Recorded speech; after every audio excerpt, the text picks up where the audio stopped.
I'm a Detroit native, so anything that I do is going to have a strong Detroit footprint. Welcome to Nonprofit Voices, brought to you by the Michigan Nonprofit Relief Fund, a $32.5 million grant program to support small nonprofits with less than $1 million in annual revenue that incurred demonstrable expenses or losses after March 3rd, 2021, after the pandemic. If that's you, apply. The link is in the description. This series is a short talk with the leaders of Michigan's nonprofit community, hence Nonprofit Voices. I'm your host, Shannon Kaysen. I'm a storyteller and podcaster, but this episode is not about me. Today's episode is about... My name is TeQuion Brookins. I'm the Chief Operating Officer and founder of the Minority Freedom Community Fund, a grant-making intermediary located in Detroit, but serving organizations, families, and business owners across the country who are looking to solve the country's most dire racial justice issues. Everyone had plans in place when 2020 started. Then in March, all those plans changed. This was the case for TeQuion Brookins and the Minority Freedom Community Fund. For an organization that focuses on a specific community, the MFCF shifted its attention to the immediate need. TeQuion goes into detail. So March 2020 at a board meeting, we were like, we've been watching the news and we think maybe we should do something about this COVID thing, because usually when it rains, it pours on Black people. So if it rains in the country, we know that we're going to probably get the short end of the stick on whatever happens. So let's spin up a task force and let's, keep our fingers on the pulse. We can do weekly town hall community meetings and help people navigate the different legislations that they're, coming across CNN and the news, so we can say it, in layman's terms and make it easier for them to understand, as well as hear what's happening in their communities, right? And share that with, legislators using our relationships that we have in those rooms, right? So we decided at that time at our March meetings to have these weekly task force calls, and the rest was history. I mean, we had the task force calls and we were like, you know what, we also probably need to have an emergency relief fund, build up an emergency relief fund. Our organization at the time didn't have, because we were just starting, we hadn't had too many volunteers. I think at one point we had over 50 volunteers once the pandemic started.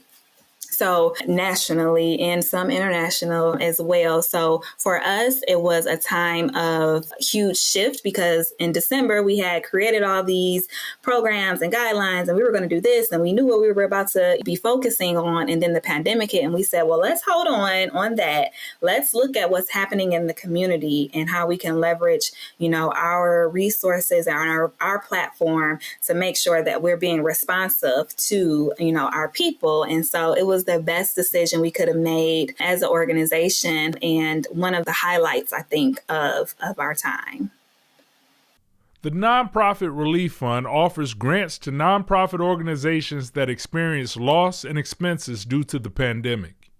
And making it a simple process to get funding is part of the mission. I think that the low barrier to entry that it represents, is important to uplift and continue to talk about and to sort of persuade other funds of, not only the state, but other funders to consider this practice. I mean, a lot of folks, for example, will give to, a nonprofit that might, only have 3 people, but then they have minimum budget requirements, or you have to have an audit in order to be eligible, or all these things that for either a newer or a smaller, impactful, but still not fully high capacity organization, they're not able to meet those standards and those criteria. It's a challenge and it's also unnecessary. So having served as a funder for over 10 years now, because March 25th was my anniversary in the space.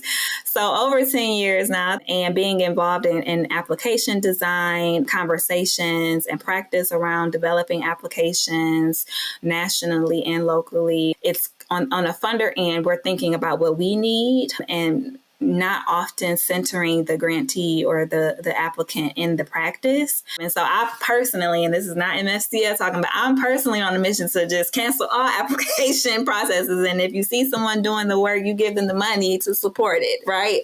So, but that's TeQuion speaking. The clock is ticking, and we don't want you to miss out on access to free funding, specifically for Michigan nonprofits from the Michigan Nonprofit Relief Fund.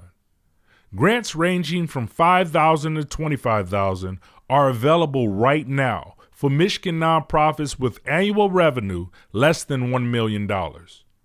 Time is running out to apply. The application closes on May 5th, 2023. If you're unsure about how to fill out the application, don't worry. Michigan Nonprofit Association has representatives on hand to answer your questions and help guide you through the process. So sign up for the free virtual office hours today. The link is in the description. And apply for the Michigan Nonprofit Relief Fund at minonprofitrelief.org. Let's get back to TeQuion Brookins to find out more about why the Minority Freedom Community Fund exists. I'll try to be simple. So our organization was founded in 2019 with the goal and the focus of creating a pipeline of Black and Brown talent in philanthropy, while also allowing people that are closest to the center of social issues in our community to be a part of the solution. So twofold in that on one end, our volunteers, our board members are here to learn, here to get experience under their belts working in the nonprofit sector, as well as the foundation or philanthropic sector. So we are a grant making intermediary in that regard. But then also, as we look to social justice, racial justice, and the issues that impact Black communities across the country, we're located here and headquartered here in Detroit, but there are a lot of Detroits across the country. A lot of the issues, whether it's our small businesses, our nonprofits, or our families, they are systemic. So they look similar across different cities. And so we have a national footprint for our organization, but the heavy load of the work that we've done to date has been here in our hometown, where the majority of our members are located and where we're headquartered. I'm a Detroit native, so anything that I do is going to have a strong Detroit footprint. But in that regard, we are just really here to be the infrastructure for social change. So whether you're a nonprofit, a business owner, grassroots, like a resident-led initiative, we want to make sure that you have what you need to be successful and bring about the change that you want in our communities.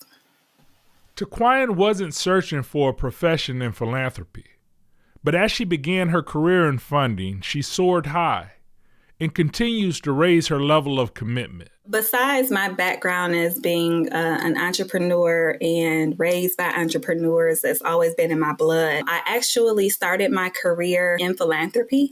So I worked at the McGregor Fund, which is a grant-making foundation headquartered in downtown Detroit, with the emphasis on promoting or supporting human service agencies with general operating support.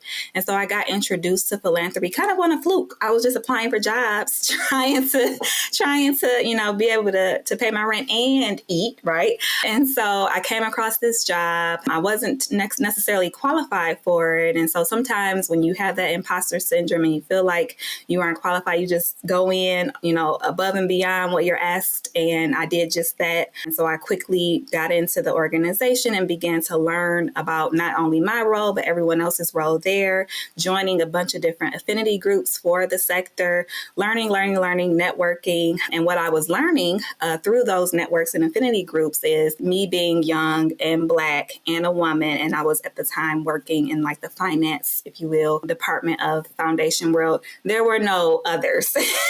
There were hardly any other Black people in most of the rooms that I was in. And if they were either receptionists or, office managers, not the people that were actually making decisions around how resources are allocated. And so there's a lot of talk about diversifying philanthropy and many foundation leaders and staff members will say, we don't need any more nonprofits. So I was very hesitant to start a nonprofit. I wanted to make sure that I wasn't reinventing the wheel, but I saw just such a need for folks that looked like me to learn about this as a career path, to learn about this as a tool to improve our communities. And so I started MFCF with that in mind. As TeQuion shared more, going deeper into her background, she explains why she strives for greater opportunities for her community in all ways.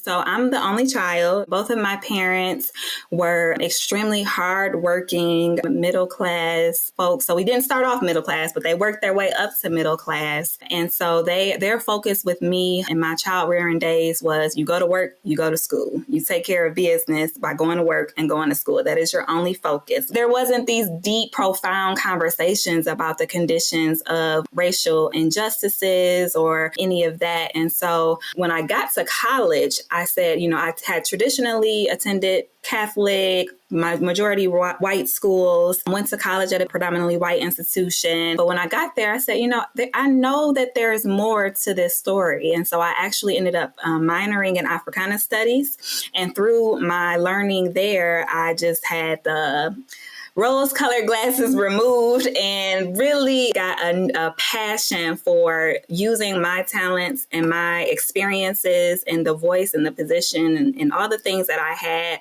growing up in a two-parent household that had resources, attending private schools, all the extracurriculars. I wanted to make sure that other people that look like me had those opportunities and that the racial injustices that's so deeply ingrained in our society, to the extent that I can, that they end with me, right? And so my family is sort of an outlier. So most of my family does, suffer from intergenerational poverty and all the things that come and stem from that. And so the thing that stood out the most to me about like what makes us different from, the rest of my family was that work ethic in school and education and access to it. And so I wanted to make sure that people had access to education, had access to financial resources, whether it's having a job, having a business, learning how to fundraise and things of that nature so that they can have the same experiences that I was being afforded. And then just going to McGregor Fund and getting introduced to the world of philanthropy and learning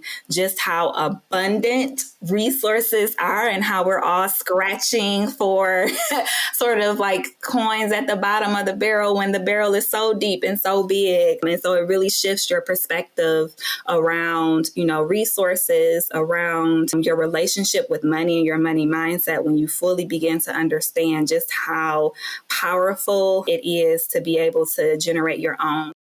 Detroit is the largest city in Michigan, and there are many sides to Detroit.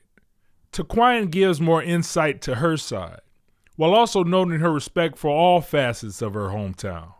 So I am a proud East Sider of the city of Detroit, whole family, both sides. But I think when you talk about sort of like cultural dynamics, a lot of people will say, like, if you're not from here, you won't understand that there are multiple Detroits. Like, yes, it's one city and yes, it's majority Black, but it is very different. So on the east side versus the west side and southwest, and even that little area around Hamtramck, you have these pockets of folks that have their own cultures. Some have their own language almost. And so when you're working with and trying to support and bridge and bring power to the communities that have these unique identities, I think an important thing to keep in mind is how do we not only speak to them where they are, but we pay homage to and we respect their boundaries, right? We respect their preferences and we incorporate that into our practice, our strategy, so that we're not applying this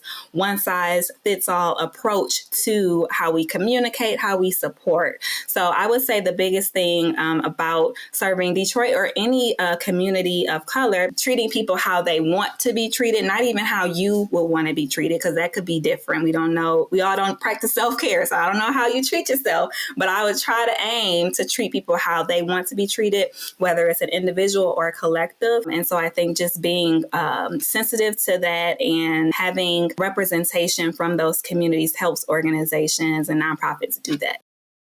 Most nonprofit organizations will serve the mission for a lifetime and even beyond. However, all have a hope for a better future. TeQuion paints a picture of the vision she imagines.